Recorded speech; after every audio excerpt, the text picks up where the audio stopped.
أعوذ بالله من الشيطان الرجيم بسم الله الرحمن الرحيم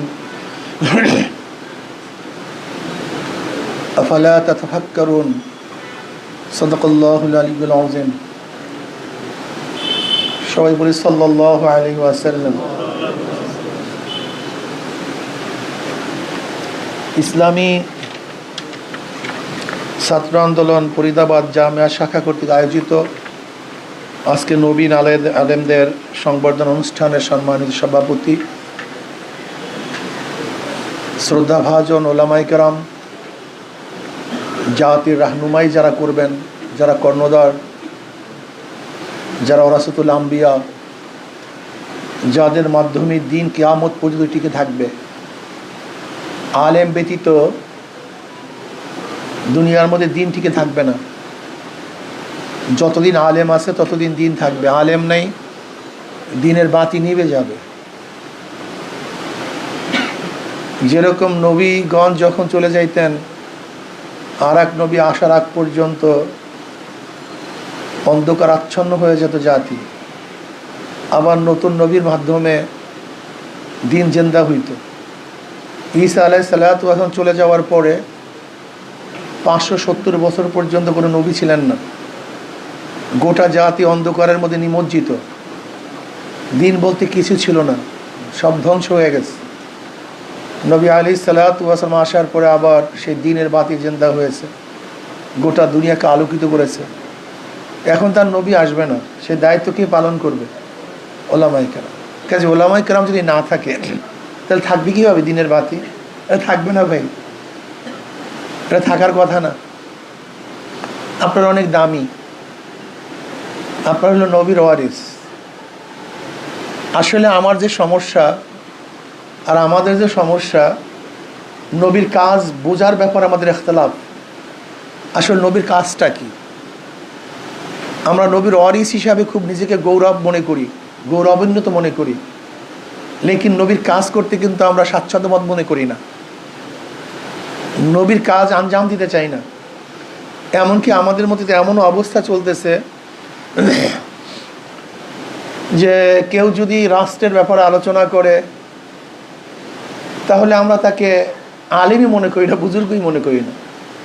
যদি একটু কড়া কথা বলে, জোরে কথা বলে, রাগ হয়, আমরা মনে করি বুজুর্গের খেলাফ। এটা হয়ে গেছে আমাদের মধ্যে, এটা বাস্তবতা। অথচ গোটা নবীদের মধ্যে শ্রেষ্ঠ নবী জনাবে মুহাম্মদ রাসূলুল্লাহ সাল্লাল্লাহু আলাইহি ওয়াসাল্লাম। গোটা নবীদের পরে 4 জন ব্যক্তি শ্রেষ্ঠ, খুলাফায়ে রাশিদিন। এই 5 জন ব্যক্তি রাষ্ট্রের প্রধান ছিলেন, যারা সর্বশ্রেষ্ঠ, তারা প্রত্যেকেই রাষ্ট্রের প্রধান। অথচ রাষ্ট্র সম্পর্কে আলোচনা করি, আমাদেরকে বুজুর্গই মনে করে না, অলি মনে করে না। কি আজীব ব্যাপার, কথাটা বোঝাতে পারি না। এই 5 জন ব্যক্তি সর্বশ্রেষ্ঠ, তারা প্রত্যেকেই কিসের প্রধান ভাই?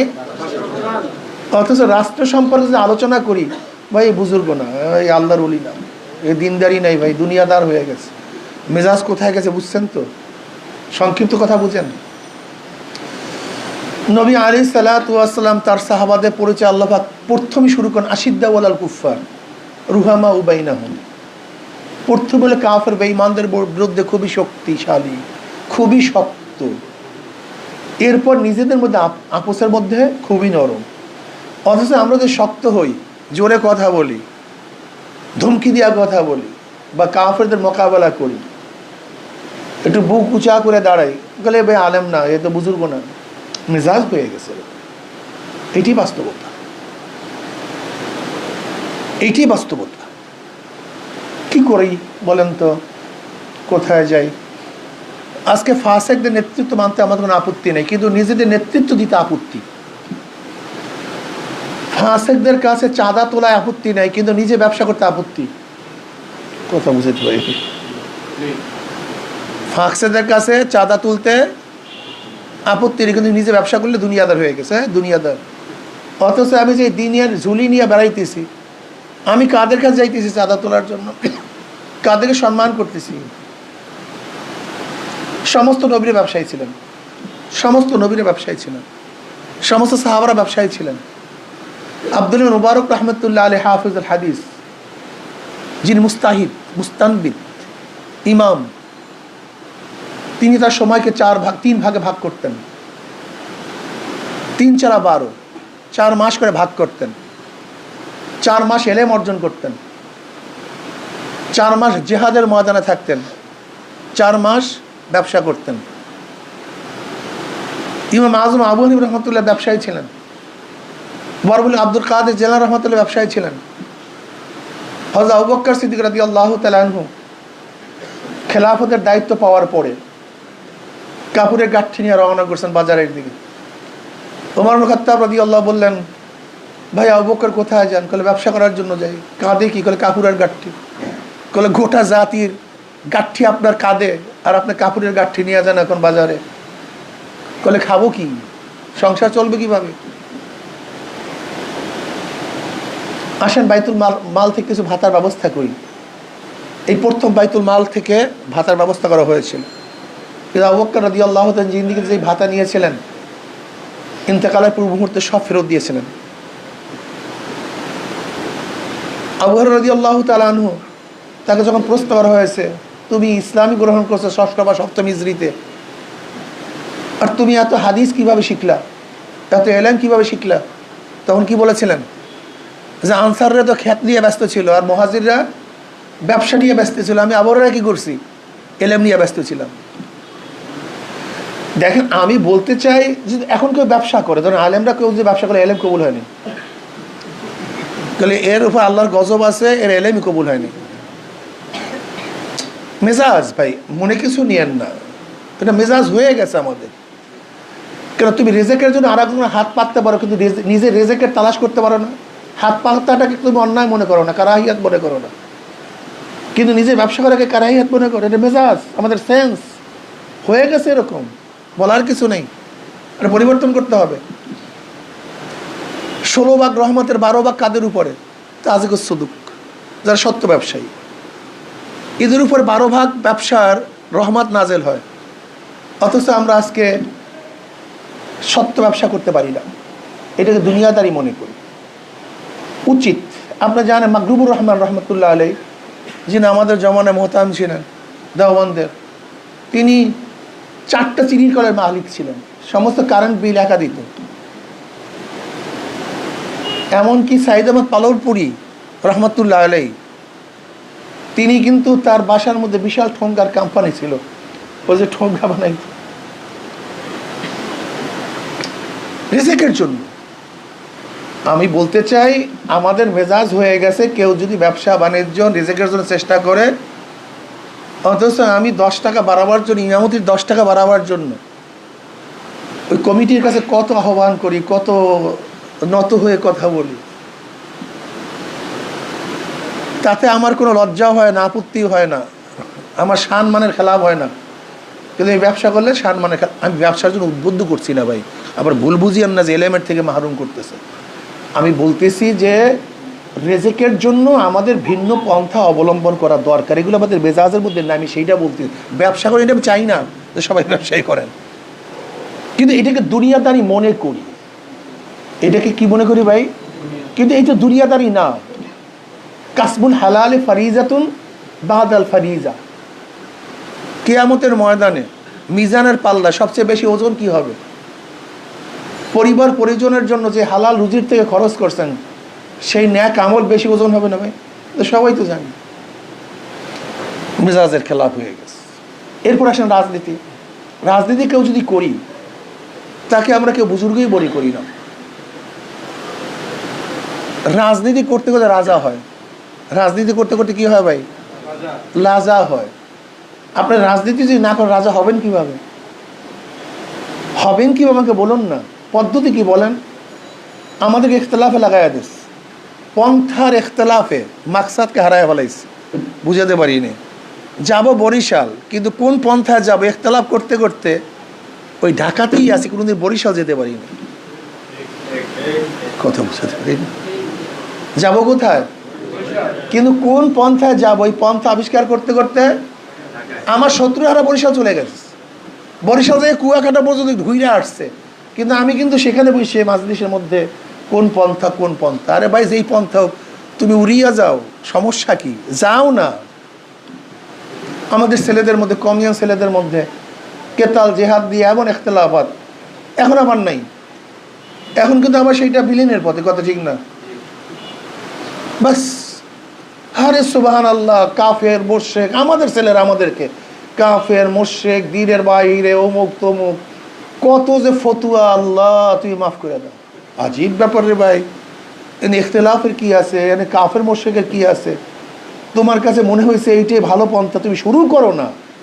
যদি আমি বাধা দিতাম ইখতিলাফ তো তখন হইতো। আমি কথার আসলে বুঝাতেই পারি নাই কাউকে। আমার সে বহুত আহলে ইলম এখানে আছে।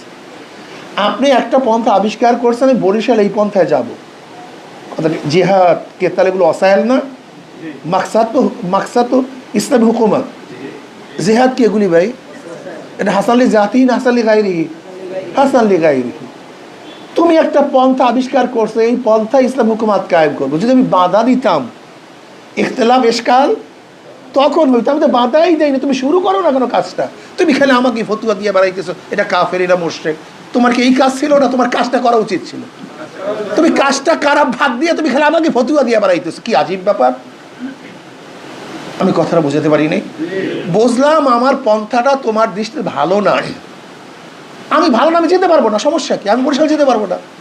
তোমার পন্থাটা ভালো, তুমি যেতে পারবা, সমস্যা কি? যাও না কেন, বসে আসবো কেন? তুমি আমাকে নিয়ে গরজ করতেছো, তোমার ঔষধ ভালো না, তোমার ডাক্তার ভালো না। আর ভাই মরলে আমি মরবো, মরলে তুমি তো বাঁচো, কমপক্ষে তুমি খাও ঔষধ, তুমি ডাক্তারের কাছে যাও। তুমি যাও না ভাই, তোমাকে আমি বাধা যাই, ওই ডাক্তার ভালো না, ঔষধ ভালো না, তখন তুমি ইখতিলাফ করতে পারতো, যুক্তি দেখাতে পারতা। তুমি কেন বললে আমার ডাক্তার ভালো না? তুমি কেন বললে আমার ঔষধ ভালো না? এই কথা বললা কেন? আমি তোমাকে বাধা দিইনি। বিয়াকুব, তুমি তো আমাকে নিয়ে ব্যস্ত হয়ে তুমি নিজেও ধ্বংস হইতেছ। কথাটা বুঝতে পারি। বুঝলাম তুমি ডাইরেক্ট কেতাল করবা, এটা করো না ভাই, সমস্যা কি তোমার? শুরু করে দাও, বসিয়া থাকিও না, আরম্ভ করো, কাজটা শুরু করো।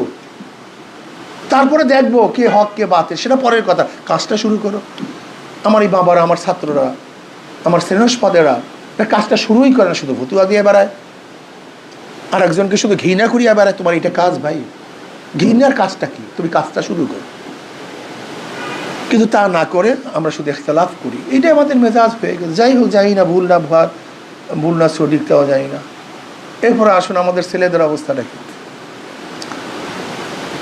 বারাক ওবামা 8 বছর সে চিন্তা করছিল আমি আমেরিকার প্রেসিডেন্ট হব। কোন বছর ভাই? সেখান থেকে প্রেসিডেন্ট হয়েছে। আপনার তো টার্গেট কি? আমি ভালো একজন মুফতি হব, আমি ভালো একজন মুহাদ্দিস হব, এরকম টার্গেট নিয়ে পড়াশোনা করেন না, হইতে পারতেছেন। কিন্তু আপনি যদি প্রাইম মিনিস্টার হবেন, প্রধানমন্ত্রী হবেন, প্রধান বিচারপতি হবেন, এই টার্গেটই না আগান, হবেন কিভাবে? এটা সম্ভব কিভাবে? দেখেন আমাদের কত জায়গায় গ্যাঞ্জাম। যারাই ছাত্র সংগঠন করে তাদের দলই ক্ষমতায় যায়, কিন্তু যারা করে না তাদের দল ক্ষমতায় আছে। দেখেন তো আপনি। তা আমাদের তো প্রথম ক্ষমতায় না নেওয়ার পিছনে রোকাউট এখানে, যারা ছাত্র সংগঠনের রাজনীতি করতে পারবে না। তো এই ছেলেটা মেজাজ হয়ে গেছে রাজনীতি বিমুখ। কেন? আমরা কি জানতাম যে ছাত্র জীবনটা মায়ের গর্ভে বাচ্চা থাকার মতো। মায়ের গর্ভের থেকে বাচ্চা যদি সুস্থ সুন্দর হয়ে বের হয় তাহলে সেই ছেলেটা সবল হয়, তার হাত পাও ঠিক থাকে। আর যদি বাচ্চা মায়ের গর্ভের থেকে ন্যাংরা রুলা হয়ে আসে, সে কোনোদিন সবল হতে পারে, ভালো হতে পারে? তা ছাত্র জীবনে যে প্রশিক্ষণ দেওয়া হয় বাস্তব জীবনে সেই অনুযায়ী সে চলে। কিন্তু ছাত্র জীবনে যে কাজ না করে বাস্তব জীবনে সেটা করবি কিভাবে? তা আমার তো ছাত্র জীবনে নাফরাত ছিল রাজনীতির উপরে, ক্ষমতার উপরে, ইসলামী হুকুমাতের উপরে। এটা শুনতেই পারতাম না, দেখতেই পারতাম না। আমার তো মেজাজ সেইভাবেই হয়েছে। হঠাৎ করে আমি রাজনীতি আসবো কিভাবে? যখন আসি তখন আমার মধ্যে কী থাকে? শৃঙ্খলা থাকে না, মানামানি থাকে না, এতাত থাকে না, রাজনীতির কথা মানতে চাই না, সংগঠন মানতে চাই না, যার যা মনে চায় তাই করে। যদি দেখবেন রাজনীতি বিমুখ ছাত্র সংগঠন যারা করে না তাদের সংগঠনগুলির মধ্যে ইখতিলাফ হতে কোনো শেষ নেই, সীমা নেই। কেন? মেজাজ তো আর সাংগঠনিক মেজাজ হয় নাই, এই জন্য পরবর্তী ইখতিলাফ শুরু করে। এইটাই বাস্তবতার কথা বলতেছি ভাই, এটা বাস্তবতা। আমি মনে করি যে আল্লাহ এবং আল্লাহর রসুলকে আল্লাহ পাক পাঠাইছেন দুনিয়াতে এই ঘনে ধরা সমাজকে, এই মূর্খ জাতিকে, এই অন্ধ জাতিকে দিক নির্দেশনা দেওয়ার জন্য, আলোর দিকে আনার জন্যই নবী রাসূলগণ দুনিয়াতে আসছেন। কাজী ওলামায়ে কেরাম যদি এই ঘনে ধরা সমাজকে পরিবর্তন করতেই না পারে, এই জাতিকে বাঁচাতেই না পারে, তা ওয়ারাসাতুল আম্বিয়া হয় কিভাবে? আমি কথাটা বুঝাতে পারিনি। হুয়াল্লাযী বা'আসা ফিল উম্মিয়্যিনা রাসূলাম মিনহুম ইয়াতলু আলাইহিম আয়াতিহি ওয়া ইউযাক্কিহিম ওয়া ইউআল্লিমুহুল কিতাব ওয়াল হিকমা। উম্মি রসুল উম্মিদের মধ্যে প্রেরণ করছেন, উম্মি রসুলকে উম্মিদের মধ্যে প্রেরণ করছেন, তাদেরকে আলোর পথ দেখাবেন, শিক্ষা দিবেন, এলেম শিক্ষা দেবেন, তাজকিয়া নফস করাবেন। তা আমাদের কাজ নেই উম্মি লোকদেরকে হেদায়েত করা, এই উম্মি লোকদেরকে ভালো বানানো, সাধারণ মানুষকে দিনের পথে আনা। কিন্তু আমরা খালি আলেমের কাছে দাওয়াত দেবো, সে তোলাবাদের কাছে দাওয়াত দেবো, এটি আমাদের কাজ। ওয়ালিউযিরু কওমাহুম ইজা রাজাউ ইলাইহিম। আমাদের কাজ তো সেই যেখান থেকে আসছিলাম, মূর্খ জাতি, এলাকার চাচা খালা, আমার মামা, আমার ফুফা, যারা ইলম শিখতো না, ইলম জানতো না, দিন শিখতো না, তাদের কাছ থেকে ইলম শিক্ষার পরে আমি সেখানে, আমি এইমাত্র রেজাল্ট করে আপনার সাহেবকে বললাম যে এলাকার খবর নেন, এলাকার খবর নেন, এটা আমাদের হক। আব্বাজান রহমতুল্লাহ আলাইকে দেখছি রমজান মাসে সে রোজা রেখে কাদার মধ্যে, তৎকালীন সময় আমাদের ওখানে পাকা রাস্তাও ছিল না, এই পর্যন্ত কাদার মধ্যে প্রতিদিন আমাদের এলাকার মসজিদগুলি যাইতেন। আমরা বললাম আব্বা এত কষ্ট করেন কেন? বলি এরা হলো আমার হক। যদি কিয়ামতের ময়দানে প্রশ্ন করে যে হুজুর এক শুধু বাইরে বাইরে দাওয়াত দিয়ে বেড়াইস, আমাদেরকে দাওয়াত দেন, আমি আল্লাহর কাছে কি জবাব দেব? আমাদের অনেক এলাকার মানুষ জানেই না আমার এলাকায় বড় একজন আলেম আছে, বড় একজন মুফতি আছে, এলাকার মানুষ জানেই না, এলাকার সাথে সম্পর্ক নেই। এটা কেমন কথা হলো ভাই? এলাকার খবর না, আম মানুষের খবর না। একজন মানুষকে দিনদার বানান, একজন মানুষকে নামাজি বানান, একজন মানুষকে রোজাদার বানান, হ্যাঁ আল্লাহ বলা লোকদেরকে আল্লাহর সাথে মিলিয়ে দেওয়ার চেষ্টা করেন। এই ব্যথা থাকতে হবে, এই ব্যথা মাথার মধ্যে, কলিজার মধ্যে থাকতে হবে। যাই হোক, ইসলামী আন্দোলন বাংলাদেশ আজকে এই ঘুরে ধরা সমাজকে পরিবর্তন করার জন্য হাজারো চেষ্টা করতেছে। আমি ভাবি যে আমাদের ওলামায়ে কেরাম নবীনরা যখন এই পতাকা তলে একত্রিত হবে, তারা কাজে সামিল হবে, তাহলে কাজটা সহজ হয়ে যাবে ইনশাআল্লাহ। ভাই এই কাজটা তো একা করা সম্ভব না, ঠিক না ভাই? একা করা সম্ভব বলেন? যদি আমরা সবাই সম্মিলিতভাবে কাজটা করি, সম্মিলিতভাবে কাজটা করি, আমাদের মাকসাদ এক হয়, উদ্দেশ্য এক হয়, সম্মিলিত কাজটা শুরু করি। ভুল ভ্রান্তি সবার মধ্যেই আসছে, ভুলের মধ্যে কেউ নেই ভাই। চাঁদ এত আলো দেখেন, তার মধ্যে তো খুঁত আছে, ঠিক না? এর জন্য আমি মনে করি নেগেটিভ না তাকায় পজিটিভ তাকান। ইসলামী আন্দোলনের মাধ্যমে কী খেদমত আঞ্জাম দিচ্ছে, কী খেদমত আল্লাহ পাক নিচ্ছেন, তারা কি কাজ করতেছেন, পাবলিকের সাথে তাদের রিলেশনটা কী, সংযোগটা কী, এদের সাথে কাজ করলে আমাদের ভবিষ্যৎ কী হবে, চিন্তা করেন। আফালা তাতাফাক্কারুন, তোমাকে চিন্তা করো না। আমি মনে করি ইসলামী আন্দোলন বাংলাদেশ আজকে যেইভাবে কাজ করতেছে, ইসলামী হুকুমাত কায়েম করার জন্য সব ডিজাইনে মানুষের সম্পৃক্ত দরকার। এছাড়া হবে না ভাই। আপনি কাদের মধ্যে কাজ করবেন? এই সমাজের মধ্যে এক ধরনের লোক না, হরেক শ্রেণীর লোক আছে, কি সবার কাছে আবার দাওয়াত টেনে যেতে হবে। ইসলামী আন্দোলন বাংলাদেশ এমন একটা সংগঠন, দেখবেন এর মধ্যে রিক্সাওয়ালা, ঠেলাওয়ালা, কুলি, মজদুর, শিক্ষিত অশিক্ষিত, মেডিকেল, ইঞ্জিনিয়ার, কমিয়ান, আলিয়া, যত শ্রেণীর মানুষ বাংলাদেশে বসবাস করে সব শ্রেণীর মানুষের অংশদারি আছে কি নেই ভাই? তা আপনি ইশারা করবেন কীভাবে? করেন আপনি দ্বিতীয় আর একটা সংগঠন এরকম দেখাতে পারবেন না। হক না হকের কথা বলছি না, আমি কাজের পরিধির কথা বলতেছি। এই যে কাজের পরিধি দেখি, আপনি একটা প্রোডাক্ট, শুধু ফরিদে আমাদের মধ্যেই চলে, কিন্তু আরেকটা প্রোডাক্ট গোটা বাংলাদেশের মধ্যে বিস্তীর্ণ। এখন আমি কি বলবো ফরিদের মধ্যে চলার কারণে প্রোডাক্টটা খারাপ না? হয়তো আপনার প্রচার প্রসার এখন হয়নি। আমি হক বাতিলের কথা বলছি না, আমি বলছি কাজের পরিধি। ইসলামী আন্দোলনের কাজের পরিধিটা সব জায়গায় ছড়িয়ে পড়ছে, এটা আলহামদুলিল্লাহ সবাই গ্রহণ করতেছে। আমার চমৎকার কথা মনে পড়ে, ওই সিলেটের এক আলেম ইসলামী আন্দোলন যোগ দিছে, তাকে প্রশ্ন করা হয়েছে কি আমরা কি হক না? বলে নিশ্চিত হক। তা তুমি আর এক জায়গায় কাজ করো, তুমি হক তালাশ করার জন্য যাইনি, তুমি হক তারাও হক, কিন্তু আমি যাওয়ার কারণটা ভিন্ন। বলে কী কারণ?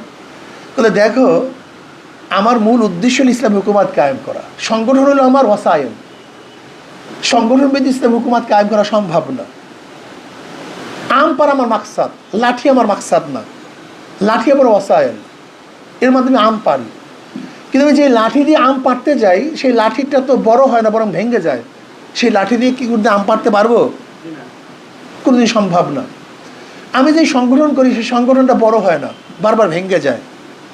কিন্তু ইসলাম হুকুমাত কায়েম করতে আমি পারবো না। কিন্তু ইসলামী আন্দোলন বাংলাদেশ এমন এক সংগঠন যেটি আস্তে আস্তে বড় হইতেছে।